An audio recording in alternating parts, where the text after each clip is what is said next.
Bonjour à toutes et bonjour à tous, bienvenue sur ma chaîne Dominique Crypto, j'espère que vous allez bien, que vous avez bien entamé cette journée. Nous sommes le 7 septembre 2023, comme tous les jours on fait le tour de l'actualité, maximum d'informations en un minimum de temps, et je vous mets les liens de tout ce qu'on voit, les articles qu'on lit à droite à gauche, et bien je vous mets les liens dans la vidéo, comme ça vous pouvez approfondir les sujets qui vont vous convenir un peu plus que d'autres. Les consommateurs sont prêts pour la crypto, si, à condition que, allez, on voit ça un petit peu plus loin, on voit ça ensemble. On a un BTC à 25 747, un ETH à 1631. On a connu mieux, on a connu pire. On verra, c'est pas bien grave tout ça.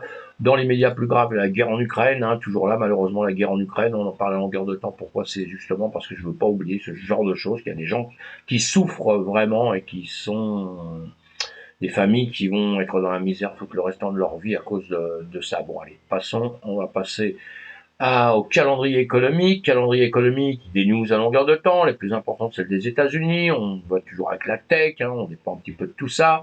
Il y a eu des news hier, il y a des news à longueur de temps. Hier, c'est un petit peu important.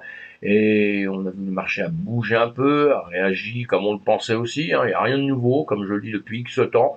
L'ambiance est morose, donc on n'a pas une super ambiance. Donc dès qu'on monte un peu, on redescend, on s'y tourne un petit peu après. On aura des jours meilleurs, on attend ça, mais on aura des jours meilleurs, ça viendra. Comme je vous l'ai dit, on voit ça sur d'autres vidéos, on voit tout ça sur d'autres graphiques. Depuis ce temps, on a eu des petites catapes, on est bien remonté pour redescendre un peu. Les 30 000, on s'en foutait un peu. Ce qui nous intéresse, c'est les 32 000, je vous l'ai dit déjà depuis très longtemps. Ce qui m'intéresse, c'est cette zone ici, pas en dessous, cette zone ici, et pour l'instant, on n'arrive pas. On rejoue sur cette zone, on joue ici, et là, vous voyez, on redescend.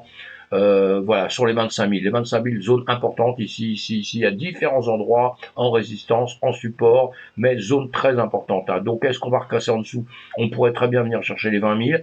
Je dis ça à longueur de temps. Si on vient jamais les chercher, tant mieux, parce que moi, je suis comme tout le monde, j'aimerais uniquement que ça monte et jamais que ça descende. Mais les graphiques, le travail en bourse m'a appris depuis très longtemps que le marché fait ce qu'il veut, c'est pas moi qui vais décider pour lui. On est repassé en dessous de la moyenne mobile des 200, là, attention.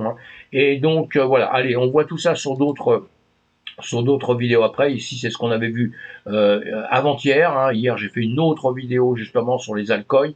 Je vais parler une fraction de seconde du BTC. Comme il bougeait pas beaucoup avant-hier, je vous avais dit, il risque de redescendre un peu pour remonter un petit peu. Eh bien, c'est ce qu'il a fait là un peu plus tard, mais il fait jamais au moment où on le veut. C'est comme ça. Mais l'important, c'est de prévoir un petit peu la tendance de ce qu'il va pouvoir faire. C'est très important. Eh bien, il est venu rechercher un petit peu vers le bas ici pour après remonter après, évidemment, toutes les news qu'il y a eu, mais on est revenu un peu en arrière, donc il se passe pas grand chose. On est venu rechercher des liquidités, et justement chercher un peu d'argent. C'est comme ça que le système fonctionne. Il faut essayer de le comprendre, et je suis là pour ça, pour vous le faire comprendre. Et voilà, donc marché de l'Europe ce matin, pareil, il a grimpé. Moi, je fais toujours l'ouverture du marché européen, et pour maintenant redescendre en quelques minutes là, et on va continuer d'avancer. Des news, destruction du dollar en vue en cas de découplage Chine-USA selon un économiste. Bon, c'est l'économiste qu'on connaît bien, Peter Schiff, célèbre pour ses prévisions économistes apocalyptiques qui en font également un aficionado de l'or. Évidemment, a de nouveau mis en garde contre les dangers qui menacent l'économie US lors d'une récente interview accordée à NTD News. Oui, et là, il est en train de nous dire qu'effectivement, on ne peut pas se séparer, les États-Unis ne peuvent pas se séparer de la Chine. Pourquoi? Parce que la Chine leur prend de l'argent, la Chine leur fournit une tonne de produits pas chers qu'ils seraient incapables de fabriquer, donc ça poserait un gros problème chez eux de se retrouver avec des produits 1000 fois plus chers si c'était eux qui les fabriquaient. Vous voyez, c'est un serpent qui se mord la queue, quoi. C'est un petit peu ça. Donc ça, c'est ce que je dis aussi depuis très longtemps. Donc même quand il y a des tensions entre les deux, ça ne dure jamais longtemps parce qu'ils sont politiquement obligés, économiquement obligés un petit peu de de s'arranger, on va dire. Mais attention, parce que l'Asie, avec les BRICS, ils sont en train de s'organiser tout doucement avec le temps pour ne plus être dépendants, justement, eux, de leur côté, des USA, puisqu'ils ont compris depuis... Enfin, ça s'est fait tout doucement, ça s'est construit tout doucement, parce qu'ils arrivent du 19e siècle où c'était très dur pour eux, où maintenant, ils sont en train de prendre la tête du monde, et ça, faut jamais l'oublier. Donc, ils sont en train de se construire tout doucement pour, par la suite, je pense, un jour ou l'autre, moi, je pense qu'ils seront les plus forts au monde. On verra. Allez, on suit tout ça, en tout cas, de près. Les consommateurs sont prêts pour la crypto, mes amis. Si l'industrie peut répondre aux préoccupation selon une étude de Quencover. Vous trouverez, hein, il y a les liens, tout ça, vous allez voir, parce que l'étude, je l'ai lu, c'est très long, mais il y a beaucoup de choses, mais c'est hyper intéressant, et voilà, et toujours la même chose, hein. On commence à comprendre que la crypto dans le monde, eh bien, ça va être utile. Il y a beaucoup de gens qui pensent que c'est utile. Il y en a qui sont totalement fermés, hein, mais c'est normal. Un petit pourcentage qui sera totalement fermé. Les autres commencent à changer d'avis tout doucement. Une partie minime qui est toujours au fait du truc et qui est entièrement d'accord pour que ça avance et qui trouve ça exceptionnel comme moi. Mais bon, allez, on est une minorité quand même. Mais la masse commence tout doucement à penser que ça peut être pas mal. Le seul problème, toujours les mêmes problèmes, cyniques, problème de confiance évidemment, puisqu'il y a de l'argent qui se perd, préoccupation technologique, il y a des hacks, il y a des choses comme ça, qui cicatrisent de FTX, 2022 on s'effondre, beaucoup de marchés s'effondrent, beaucoup d'entreprises s'écroulent, attention à cause du marché économique mondial, à cause de la tradie hein, qui va très mal, le monde va très mal, nous on s'est écroulé comme tout le monde, hein, c'est pas simplement le BTC qui s'est écroulé que tout le reste allait bien, non, c'est quand le marché tradit est tombé, automatiquement, nous en étant des actifs risqués, on s'écroule, ce qui est tout à fait normal, hein, c'est tout à fait normal. Et donc voilà, mais en plus de ça, on a eu automatiquement, pendant que ça s'écroulait, on a eu des entreprises qui ont fait faillite, ce qui est logique, et on a malheureusement eu des gens qui ont été des gros arnaqueurs, comme FTX, et là, ça pose problème. Associations criminelles aussi, hein, pourquoi? Bon, le piratage, des associations criminelles, des gens qui se servent d'Internet et de la crypto pour aller ennuyer un petit peu les autres, on va dire, même gravement. Obstacle à l'investissement, pourquoi? Parce que beaucoup de gens ont mis de l'argent dedans et qu'ils l'ont perdu. Donc, quand vous savez que si vous déposez de l'argent, quasiment, vu la période, vous êtes quasiment sûr de le perdre, donc vous venez pas. Hein. Tout ça sont des obstacles actuellement pour que la masse arrive chez nous, hein, ce qu'on attend. Et obstacles de sécurité, hein, comme on a dit. Hein, seulement, bon, voilà, beaucoup de choses à lire. Là, ils vont faire un résumé, aller lire cet article sur la vie. Sinon, après, il y a l'autre article à lire qui est beaucoup plus long, mais qui est super bien fait. Euh, qui a un rapport, hein, donc automatiquement il est bien détaillé et c'est pas mal. La liste riche en crypto comprend 22 milliardaires et 98 millionnaires selon les estimations du rapport. Encore un autre rapport, j'étais dans la journée rapport, hein, et là c'est pareil, je vous mets les liens. Alors je vous ai mis aussi le rapport sur la richesse mondiale, intéressant à lire, et ici le rapport sur la richesse cryptographique, hein, intéressant à lire, faire les liens pour pouvoir se faire nos petites études, évidemment. Un individu perd 24 millions de dollars dans une probable attaque de crypto phishing. Alors ça, il y en a eu beaucoup, il y en aura encore malheureusement, ça fait partie des inconvénients de notre écosystème. Comme je viens de vous le dire, vous lisez ces articles-là parce que vous avez toujours des détails qui vont vous apprendre un peu comment ça fonctionne et puis le pourquoi du comment, mais surtout aussi, il ne faut pas oublier qu'il y a beaucoup d'erreurs humaines, on fait souvent nous-mêmes les erreurs et que dans l'écosystème de la crypto-monnaie, qui est un inconvénient justement, quand vous faites une erreur, vous ne pouvez pas la rectifier derrière. Hein. Vous envoyez mal votre argent quelque part, vous ne pouvez pas dire allô, je me suis trompé, je veux récupérer mes sous. Non, là, ça va être très très compliqué pour vous. Donc tout ça, ça fait partie justement de ce qu'on disait juste avant. Taïwan envisage d'interdire les opérations des échanges crypto-économiques offshore. Offshore, s'ils ne sont pas conformes, déclare un responsable. Bon, ben voilà, hein, c'est la réglementation là-bas qui est comme ça. Ils sont en train de mettre les choses en conformité, on va dire, hein, mais il n'y a pas que, hein, il y a d'autres pays aussi qui font à peu près la même chose. Binance décide de supprimer les pièces de confidentialité en Belgique. Voilà, il l'avait déjà annoncé, il l'avait déjà dit, bon bah c'est tout là qu'ils disent, hein, ils décident de supprimer carrément, hein, et ça se fait à cet endroit-là, ça s'est fait déjà dans d'autres pays aussi, et c'est voilà toujours pareil puisque les réglementations, les régulations demandent à ce qu'on puisse connaître tout de A à Z, et s'ils veulent continuer, il faut bien se mettre un petit peu au goût du jour, c'est bien obligé. Hein. Arcam, oui, Intelligence identifie plus de 1750 adresses de portefeuille liées à Grayscale Bitcoin Trust. Grosse société, hein, évidemment, on le sait, on en parle à longueur de temps, qui maintenant, eh bien, le Grayscale Bitcoin Trust détient 3,03 millions d'ETH supplémentaires d'une valeur de 4,9 milliards de dollars. Ça en devient la plateforme la deuxième, je crois. Le Grayscale Bitcoin Trust permet aux investisseurs de s'exposer au Bitcoin sans avoir à acheter ou stocker directement la crypto-monnaie. Le fonds se négocie souvent à un prix inférieur à la valeur réelle du Bitcoin qu'il détient. La mesure étant actuellement en baisse jusqu'au niveau le plus bas observé jusqu'à présent cette année, au milieu de spéculations selon lequel Grayscale pourrait être en mesure de convertir le produit en ETF au comptant. Voilà, ça c'est pour la petite news, mais sinon ils ont 1750 adresses de portefeuille liées aux avoirs de Grayscale Bitcoin Trust. C'est hyper important, hein, hyper important. Hein. Cela fait du Grayscale Bitcoin Trust la deuxième plus grande entité BTC au monde, a indiqué la plateforme. Donc ça c'est pas mal. On a aussi Ark Invest, les ETF Ethereum et 21 chars hein, déposent la toute première demande d'ETF, ETH, spot aux États-Unis. Ark Invest avance énormément, c'est Cathy Wood. Hein.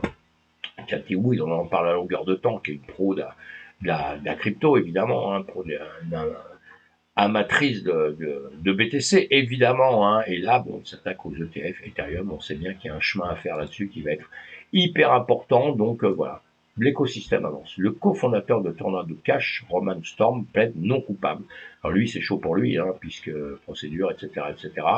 Et le fondateur de Tornado Cash, Roman Storm, a plaidé non coupable mercredi devant un tribunal du district de New York. Hein, Storm a été arrêté en août après que lui et son cofondateur, Roman Semenov, avaient été accusés de complot en vue de commettre du blanchiment d'argent, passible d'une peine maximum de 20 ans de prison. C'est chaud pour eux, hein. Leur plateforme, c'est un mélangeur, c'est-à-dire que quand vous mettiez votre argent dedans, vous faisiez des transactions, on ne sait pas qui est quoi. Et évidemment que tout le monde se bat pour ça, les régulations, hein. Le gouvernement, toutes les réglementations sont basées là-dessus. On veut savoir ce que fait l'argent, de qui il vient pour les blanchiments d'argent, etc. Donc ils ont un gros problème avec ça et c'est pas terminé. Et là, il y a Vitalik Buterin justement qui a coécrit un article sur l'alternative Tornado Cash respectueuse de la réglementation. Ils essayent, alors ils sont à plusieurs à S7Me pour travailler là-dessus justement, et ils disent qu'on peut parfaitement être suivre la réglementation et pouvoir trouver quelque chose de très confidentiel. Pouvoir, si vous voulez, sans qu'on sache qui est qui, on peut interdire dans le système une transaction qui serait illicite, les blanchiments d'argent, etc., qu'ils arriveront à contrôler ça justement pour pouvoir éviter tous ces problèmes. À suivre, à suivre, à suivre. Hein. Pas si simple que ça, moi, je pense. Hein. Allez, Genesis Global Capital poursuit Digital Currency Group pour des prêts de Bitcoin impayés. Bon, procédure, tout ça, on sait, hein, il y a eu faillite, etc. Et maintenant, on est en train de dire qu'il y a de l'argent. Il y a 18 000 BTC, Bitcoin à DCG en 2022 à pouvoir prêter, hein, justement, Genesis qui a prêté cet argent et tout. Donc tout ça, c'est un petit combat qui est en train de se faire. Et pareil, on suivra la finalité, quoi, hein, ce qu'on dira à la fin, parce qu'entre temps, on fait beaucoup de blabla, puis entre temps, ça change, et puis après, on nous dit autre chose, etc. Mais on suivra un petit peu ce qui sera dit dans quelques temps. Ça a été, 2022, ça a été une année chaude, hein, pour nous, hein. Les anciens dirigeants de Coinbase lèvent 8 millions de dollars pour une nouvelle approche des prêts cryptographiques. Voilà, le start-up a levé 8 millions de dollars lors d'un tour de table mené par White Star Capital et New Forum. Trident Digital Group, un start-up récemment lancé et fondé par d'anciens dirigeants de Coinbase. Il a levé 8 millions, comme vient de dire, de dollars pour son activité de prêt cryptographique nouvelle génération. Le lancement intervient après une période de carnage total sur les marchés des prêts cryptographiques. Au moins une demi-douzaine de prêteurs et d'emprunteurs allant de fonds spéculatifs très rares au capital à des prêteurs comme BlockFi, Celsius Network et Voyageurs Digital ont fait faillite l'année dernière. Vous voyez ce que je vous disais? Donc tout ça, ça suit. L'écosystème, vous savez, il y a des malades, il y a des morts, et puis après, il y a des choses qui renaissent et qui avancent. Hein. Donc voilà. Maintenant, ce que je veux dire là-dessus, c'est pourquoi je fais un peu ces vidéos d'infos où je vous donne les petits, je vous dis 2-3 petits commentaires. Et je veux que vous soyez prêts aussi à travailler un peu sur les choses qui vous intéressent, à vraiment les approfondir parce que je pense qu'en 2022, tous les gens qui suivaient un petit peu les infos, qui étaient un peu au parfum, un petit peu de tout et tout, ils sont passés à côté des problèmes. Ou tout au moins, ils ont vu les problèmes arriver très vite, hein, parce qu'on les voyait arriver, tous ces problèmes-là. Et on pouvait réagir, chacun réagit comme il veut. Hein. Nous, on n'est pas là pour faire des conseils d'investissement, on est juste pour dire que les choses existent, les risques existent quelque part, et il faut faire attention. Donc moi, c'est le but un peu de ma chaîne, c'est de parler un peu de tout ça, de voir tout ça. Après, ensemble, on peut en parler hein, sur Twitter, sur Twitch, et sur les choses que je suis en train de démarrer sur, comment dire, sur Discord, hein, parce que je vais démarrer un Discord. On pourra parler de tout ça et pour voir, parce que le but, c'est de se protéger un petit peu. Hein. On n'a pas de boule de cristal, on ne connaît pas l'avenir, mais quand les choses arrivent, quand les choses sont dites, quand les entreprises sont en train de faire quelque chose, c'est à ce moment-là où on travaille sur les fondamentaux, justement. Hein, voilà. Allez, je continue à avancer dans tout ça, et il y a plein de bonnes choses qui arrivent. Hein. Il y a Soma Finance qui nous pardon, et qui prévoit de lancer un jeton de sécurité numérique compatible avec la vente du détail. Les avantages des détenteurs de jetons incluent des dividendes allant jusqu'à 10% des bénéfices de Soma. Voilà, bon, ça pareil à étudier, hein. C'est une entreprise collaborative entre les fournisseurs de produits DeFi, Mantra et de courtiers enregistrés. Tritorion Capital prévoit d'introduire le jeton Soma, qui selon lui sera la première sécurité numérique légalement émise et conforme pour les investisseurs particuliers américains et mondiaux. Donc à suivre, à suivre, à suivre. Google, allez, Google, il nous fait quoi lui? Il permet la promotion des jeux NFT et si vous jouez gratuitement. En juillet, Google a commencé à autoriser les utilisateurs d'Android à télécharger des jeux depuis la boutique Google Play qui permettent aux joueurs d'acheter, de vendre et de gagner des actifs numériques dans le jeu. Les entreprises désireuses de faire la publicité de jeux NFT via le plus grand moteur de recherche au monde, Google, pourront le faire à partir de la fin du mois. Google a annoncé la mise à jour de sa politique publicitaire dans un article depuis le 15 septembre. Les annonceurs proposent des jeux NFT qui ne font pas la promotion de contenu lié aux jeux d'argent peuvent faire la publicité de ces produits et services, a indiqué la société. Voilà la publicité des jeux NFT qui permettent aux joueurs d'acheter des actifs dans le jeu qui améliorent l'expérience utilisateur, comme des tenues, des armes, des armures de personnages, sera conforme à la politique mise à jour Google. Voilà, pour ceux qui sont intéressés par les jeux et tout, c'est à suivre, ça, pourquoi pas. Fait partie des bonnes news pour les NFT. La province, alors, Shandong, en Chine, la province chinoise de Shandong vise à marcher du métaverse d'une valeur de 20,5 milliards de dollars d'ici 2022. Ils sont chauds pour ça, hein. Mais bon, ils ont peut-être une vision du métaverse qui va peut-être être un peu spéciale, hein, ça, parce qu'on en parle beaucoup, donc la finalité on ne l'a pas encore, mais l'ambition de la Chine en matière de blockchain.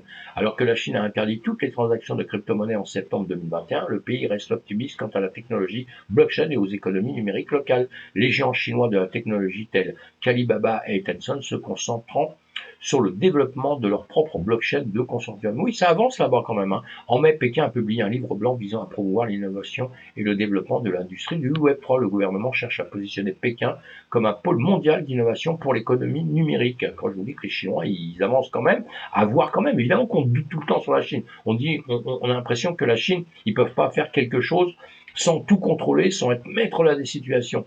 Mais mes amis, vous avez pas l'impression que le reste du monde, c'est un peu comme ça? Est-ce qu'on n'a pas l'impression on voit la paille dans l'œil du voisin, mais on voit pas la poutre qu'on a dans le sien, hein. Je me pose des questions, je me pose des questions. Allez, voilà pour aujourd'hui, voilà pour, pas aujourd'hui, pour ce matin, et on se retrouve ce soir sur une autre vidéo d'infos. Faites attention à vous, abonnez-vous à ma chaîne si ce n'est pas fait, cliquez sur le pouce, ça me fait plaisir, et faites-moi un petit commentaire, même un petit coucou, ça me fait toujours bonjour. Merci, bonjour, au revoir, vous dites ce que vous voulez, mais ça me fait toujours plaisir. À bientôt, bye bye.